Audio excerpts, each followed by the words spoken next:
This workshop is a very unique opportunity to get everyone together involved in the center to discuss how can we solve these very difficult challenges around circularity for energy storage solution for the energy transition.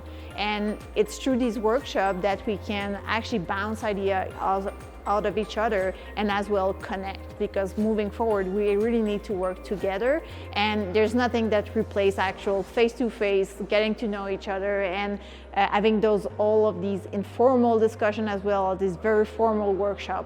But these connections will last for long and hopefully even beyond the center.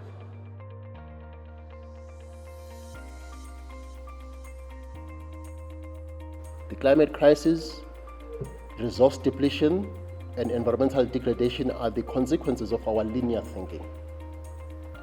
The transition from fossil fuels to renewable energy, noble and necessary as it is, presents us with a paradox worthy of the Stoics.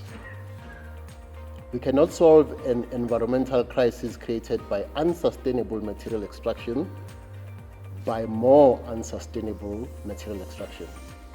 So the workshop that has brought us here together focuses on Green Challenge 2, which is really about embedding circularity to ensure sustainable materials for large-scale energy storage.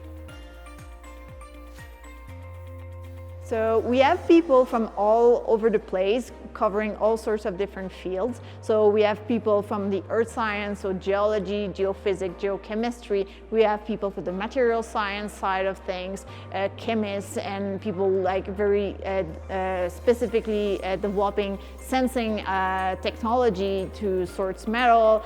So it's very wide. A lot of people from the energy side of things. But we must also say we also have a lot of very interesting people coming from the humanities and the social science that are here to help us make sure that those solutions that are being developed or those ideas that are being developed are also considering all the social and community aspects of those technology and the impact it will have on the life of humans being and community moving forward.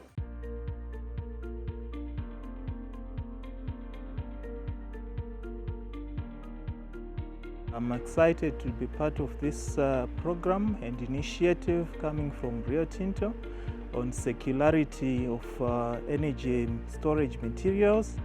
This is a very good initiative. I actually enjoyed the facilitation in terms of the collaboration. As you know, collaboration is the new competition. I have shared ideas with colleagues from Australia, from the UK, from Canada, and I'm looking forward to developing my expression of interest in green hydrogen. That's the area of expertise that I'm working on. I'm currently managing a green hydrogen microgrid here in South Africa, and I look forward to developing long-term storage for the technology in green hydrogen.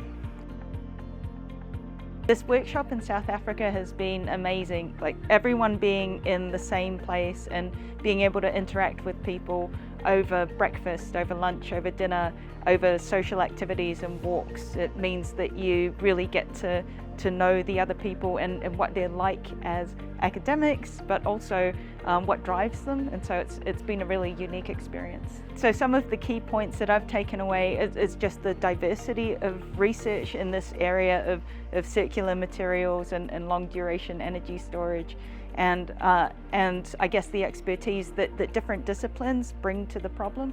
It really colours the way that you think about your contributions and also how all of these research areas fit together. It's been very nice to be in South Africa for the first time. The biggest value has been meeting new people, learning about their research area, trying to figure out who would have the relevant complementary expertise for some of the ideas we have. and in general the networking has been of course the primary takeaway of this meeting. There's been a lot of learning. I came into this being curious about what everybody does, and also people's perspectives on the research questions we were talking about. So many lessons taken there.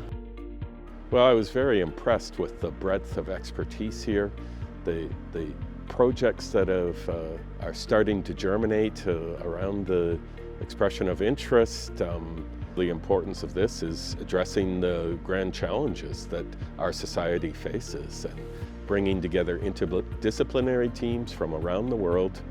I mean, it's a fantastic opportunity that Rio Tinto has created by their generous donation to this center, and I hope that we can be part of making the world a little bit better place as a result of this.